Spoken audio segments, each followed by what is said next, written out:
नमस्कार दोस्तों, स्वागत है आप सभी का स्टडी विद 87 यूट्यूब चैनल पर।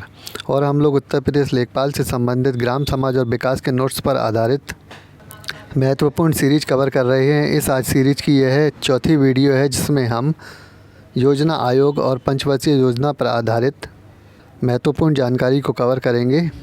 योजना आयोग का गठन कब हुआ, योजना आयोग का गठन किस उद्देश्य से किया गया, योजना आयोग के द्वारा प्रथम पंचवर्षीय योजना जो बनाई गई थी उसका कार्यकाल क्या था, और इस योजना के अंतर्गत कौन कौन से महत्वपूर्ण कार्य किए गए, इन सभी महत्वपूर्ण पॉइंटों पर आधारित जानकारी को हम आज की वीडियो में कवर करेंगे। तो आइए शुरू करते हैं वीडियो को। देखिए, बात शुरू होती है आज़ादी के समय। हमारे देश की जो आर्थिक स्थिति थी वह काफ़ी कमज़ोर हो चुकी थी। भारत की आर्थिक स्थिति को मजबूत करने के लिए 1947 में पंडित जवाहरलाल नेहरू की अध्यक्षता में आर्थिक नियोजन समिति का गठन हुआ था। यह आर्थिक नियोजन समिति, इसके बारे में पूछा जाता है, और 1947 में आज़ादी के पश्चात इसका गठन हुआ। हालांकि आर्थिक नियोजन के गठन यानी कि जो आर्थिक नियोजन समिति है, इसके गठन का प्रस्ताव पहले कांग्रेस के हरिपुरा अधिवेशन में पारित हुआ था। ये वही हरिपुरा अधिवेशन है जिसकी अध्यक्षता सुभाष चंद्र बोस ने की थी।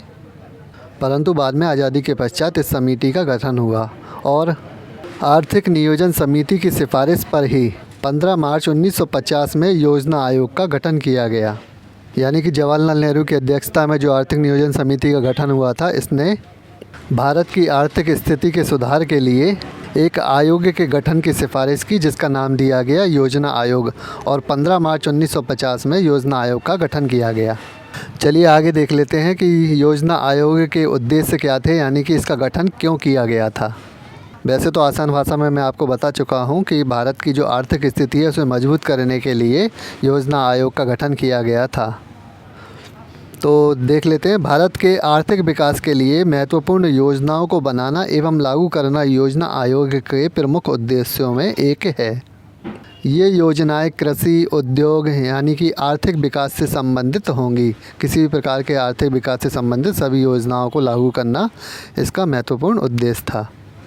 सर्वप्रथम योजना आयोग ने कृषि को बढ़ावा देने के लिए तकनीकी एवं संसाधनों को उपलब्ध कराने के लिए विभिन्न योजनाओं पर कार्य करना प्रारंभ किया। यानी कि योजना आयोग का सबसे पहला कार्य क्या रहा, हमारे देश की जो कृषि है उसको बढ़ावा देना, और उसको बढ़ावा देने के लिए आगे चलकर प्रथम पंचवर्षीय योजना बनाई जाती है, जिसके विषय में हम आगे जानेंगे। परंतु इससे पहले योजना आयोग के कुछ और महत्वपूर्ण पॉइंटों को देख लेते हैं। योजना आयोग के द्वारा राष्ट्रीय स्तर पर कृषि को बढ़ावा देने के लिए एक योजना को 5 वर्ष की सीमा तय की गई। यानी कि एक योजना 5 वर्ष के लिए बनाई जाएगी, यह योजना आयोग के द्वारा तय किया गया। इसी के साथ 1951 में योजना आयोग के द्वारा 5 वर्ष के लिए एक योजना लागू की गई, जिसे प्रथम पंचवर्षीय योजना नाम दिया गया। योजना आयोग के विषय में एक महत्वपूर्ण बात और भी जान लीजिए कि आज के समय में योजना आयोग का नाम बदलकर नीति आयोग कर दिया गया है। आज इस आयोग को हम नीति आयोग के नाम से जानते हैं।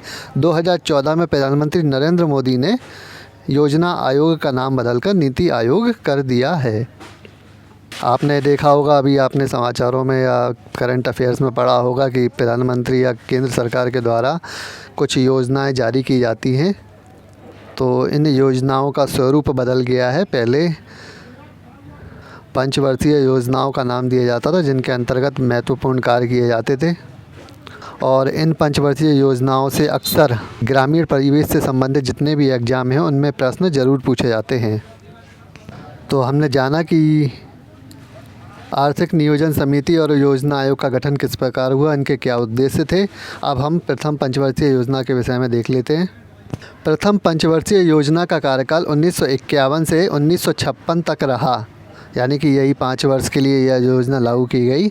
यह योजना हेराल्ड डोमर मॉडल पर आधारित थी। हेराल्ड और डोमर 2 महत्वपूर्ण व्यक्ति हैं, इनके विषय में भी थोड़ा सा देख लीजिए। हेराल्ड और डोमर, यह दोनों व्यक्ति अर्थशास्त्री थे। इन्होंने आर्थिक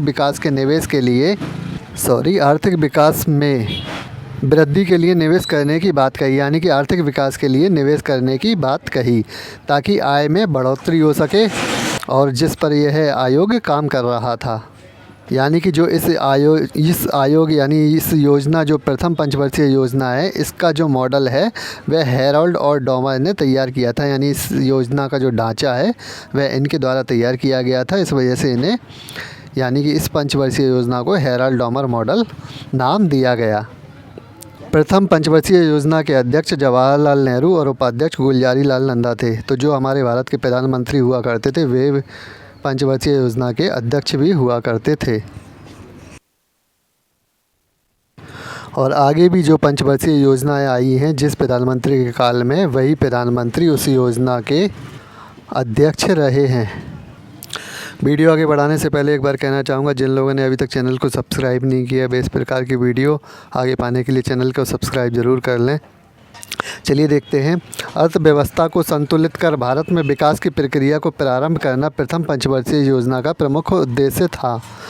तो अर्थव्यवस्था को संतुलित करना यानी कि भारत में विकास की प्रक्रिया को प्रारंभ करना, यह पंचवर्षीय योजना का प्रथम उद्देश्य था, प्रथम पंचवर्षीय योजना का। इस योजना में कृषि पर तो ध्यान दिया गया परंतु सार्वजनिक उद्योगों की उपेक्षा की गई। यानी कि प्रथम पंचवर्षीय योजना में कृषि पर पूर्णतः ध्यान दिया गया और जो सार्वजनिक उद्योग हैं उन पर ध्यान नहीं दिया गया। और आगे की जो दूसरी पंचवर्षीय योजना आएगी उसमें उद्योगों को ज़्यादा महत्व दिया जाएगा। तो प्रथम पंचवर्षीय योजना पर कुल राष्ट्रीय खर्च का 6% राशि खर्च किया गया। यानी कि कुल राष्ट्रीय खर्च जो है उसका 6% केवल इस पंचवर्षीय योजना में खर्च की गई राशि है। देखिए, जो भी एक एक पॉइंट बताया जा रहा है वह सभी परीक्षा के लिए बहुत ही महत्वपूर्ण है। तो इन सभी पॉइंट्स के आधार पर आप अपने नोट्स तैयार कर लीजिए। चलिए आगे देखते हैं। प्रथम पंचवर्षीय योजना में कृषि क्षेत्र को प्राथमिकता दी गई, जिसके तहत सिंचाई के लिए प्रमुख नदी योजनाएं यानी कि नदी परियोजनाएं भी प्रारंभ की गई। तो मैंने आपको पहले भी बताया कि प्रथम पंचवर्षीय योजना पूर्णतः कृषि क्षेत्र पर आधारित थी, यानी कि कृषि क्षेत्र को इसमें प्राथमिकता दी गई है। और जब कृषि को प्राथमिकता दी गई है तो जाहिर सी बात है कृषि के लिए सिंचाई वगैरह भी उपलब्ध, सिंचाई के साधन भी उपलब्ध होने चाहिए। तो सिंचाइयों के लिए क्या हुआ, कुछ महत्वपूर्ण नदी परियोजनाओं पर जोर दिया गया, इनका प्रारंभ किया गया। इन सभी नदी परियोजनाओं के विषय में हम वीडियो में आगे देखेंगे। चलिए देखते हैं। अभी इस पंचवर्षीय योजना में जीडीपी यानी विकास दर का जो लक्ष्य है 2.1% रखा गया, परंतु इस योजना के फलस्वरूप 3.6% विकास दर की वृद्धि हुई थी। यानी कि जितना विकास दर, जितना जीडीपी इस योजना के अंतर्गत रखा गया था उससे भी ज़्यादा जीडीपी प्रतिशत हासिल हुआ। अर्थात यह पंचवर्षीय योजना पूर्ण रूप से सफल रही। यानी इस योजना से जितना फ़ायदे का अनुमान लगाया था उससे अधिक फ़ायदा पहुंचा। तो इस प्रकार यह प्रथम पंचवर्षीय योजना पूर्ण रूप से सफल रही है। और सबसे महत्वपूर्ण पॉइंट और भी जान लेते हैं।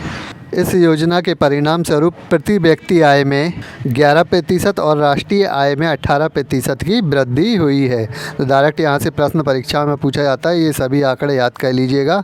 चलिए आगे देखते हैं। तो महत्वपूर्ण नदी परियोजनाओं के विषय में भी जान लेते हैं। इस योजना के अंतर्गत कुछ नदी परियोजनाएं प्रारंभ की गई। तो सबसे पहली परियोजना है दामोदर नदी घाटी परियोजना।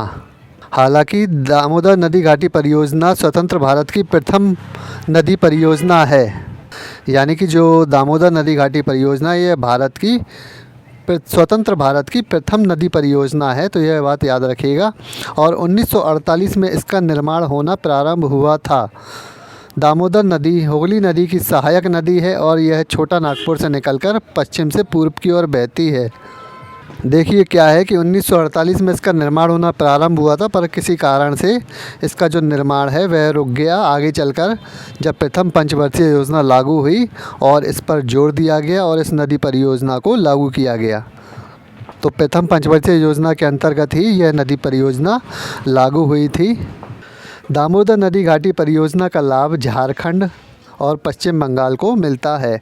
तो यह प्रथम नदी परियोजना है जिससे लोगों को कृषि के लिए संसाधन उपलब्ध हुए या साधन उपलब्ध हुए। इसके बाद सबसे महत्वपूर्ण नदी परियोजना है भाखड़ा नागल परियोजना। भाखड़ा नागल परियोजना के विषय में याद रखिएगा, यह भारत की सबसे बड़ी नदी परियोजना है, यानी कि सबसे लंबी नदी परियोजना है। तो याद रखिएगा, दामोदर नदी घाटी परियोजना स्वतंत्र भारत की प्रथम नदी परियोजना है, जबकि भाखड़ा नागल परियोजना सबसे बड़ी और सबसे लंबी नदी परियोजना है। तो भाखड़ा नागल परियोजना के विषय में जान लेते हैं। सर्वप्रथम इस परियोजना का शुभारंभ 1948 में होना प्रारंभ हुआ, परंतु सही मायनों में 17 नवंबर 1955 में प्रधानमंत्री नेहरू द्वारा इसकी नींव रखी गई थी। अब ऐसा हो जाता है कि कई जगह कुछ विशेष योजनाओं के अंतर्गत निर्माण कार्य तो प्रस्तावित हो जाते हैं, परंतु वे पूर्ण रूप से तैयार नहीं हो पाते। तो जब आगे की जो योजनाएं चलती है उनके अनुसार उनका विकास होता है। ऐसा ही पंचवर्षीय योजनाओं में हुआ। जो नदी घाटी परियोजनाएं रुकी हुई थी उनको इस प्रथम पंचवर्षीय योजना में तेज़ गति मिली, क्योंकि यह पंचवर्षीय योजना में कृषि पर पूर्णतः ध्यान दिया गया और उसके लिए सिंचाई साधन उपलब्ध कराने के लिए इन नदी परियोजनाओं को लागू किया गया, यानी इनका प्रारंभ किया गया। यह पंजाब में सतलुज नदी पर स्थित है। यह प्रश्न कई बार पूछा गया है, भाखड़ा नागल परियोजना किस नदी पर स्थित है? तो याद रखिएगा, पंजाब में सतलुज नदी पर यह स्थित है। यह भारत की सबसे बड़ी और लंबी नदी परियोजना है। पंजाब, हरियाणा और राजस्थान की यह संयुक्त परियोजना है। तो इन तीनों राज्यों को लाभ पहुंचता है इस नदी परियोजना से। इनका पानी नहरों के द्वारा यहाँ इन राज्यों के किसानों तक पहुँचता है, यानी कि खेतों तक पहुँचता है। आगे कुछ और भी नदी परियोजनाएं हैं जिनके विषय में भी देख लेते हैं। हीराकुंड नदी घाटी परियोजना। देखिए, ज़्यादातर जो प्रश्न बनते हैं वे दामोदर नदी घाटी परियोजना और भाखड़ा नागल परियोजनाओं से ही बनते हैं, परंतु और भी जो नदी परियोजना इनके विषय में थोड़ी थोड़ी बातें जान लेते हैं। ओडिशा में महानदी पर स्थित नदी घाटी परियोजना है हीराकुंड नदी घाटी परियोजना। और इसके अलावा ब्यास नदी परियोजना जो है ब्यास नदी पर स्थित है। इस परियोजना से हिमाचल प्रदेश, राजस्थान, पंजाब, हरियाणा राज्यों को लाभ मिलता है।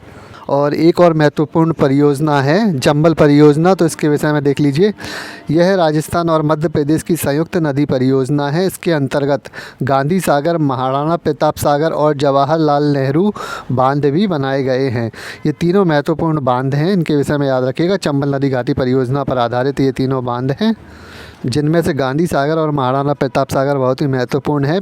पीछे भी कई बार परीक्षाओं में पूछे गए हैं और आगे भी पूछे जाने की संभावनाएं हैं। तो इन तीनों बांधों के विषय में याद रखिएगा, ये चंबल नदी घाटी परियोजना से संबंधित है। देखिए, परीक्षाओं की दृष्टि से प्रथम पंचवर्षीय योजना, दूसरी तीसरी पंचवर्षीय योजना और चौथी पाँचवीं लगभग 1 से 5 तक की जो पंचवर्षीय योजना है ये बहुत ही महत्वपूर्ण है। इन पर अक्सर परीक्षाओं में प्रश्न पूछे जाते हैं। तो 1 से 5 तक की सभी पंचवर्षीय योजनाओं पर हम विस्तृत जानकारी प्राप्त करेंगे और इसके बाद की जो पंचवर्षीय योजनाएँ हैं उनके विषय में केवल उतना ही पढ़ेंगे जितना ज़रूरी है। लगभग 4 से 5 वीडियो में हम पूरा पंचवर्षीय योजनाओं पर आधारित टॉपिक ख़त्म कर देंगे, यानी कि इस पर पूरी जानकारी प्राप्त कर लेंगे। चलिए, अभी कुछ महत्वपूर्ण पॉइंट और भी हैं प्रथम पंचवर्षीय योजनाओं के विषय में, तो यह भी देख लेते हैं।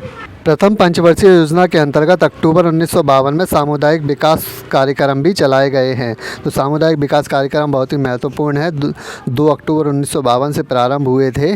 ग्रामीण विकास से संबंधित बहुत ही महत्वपूर्ण यह कार्यक्रम था।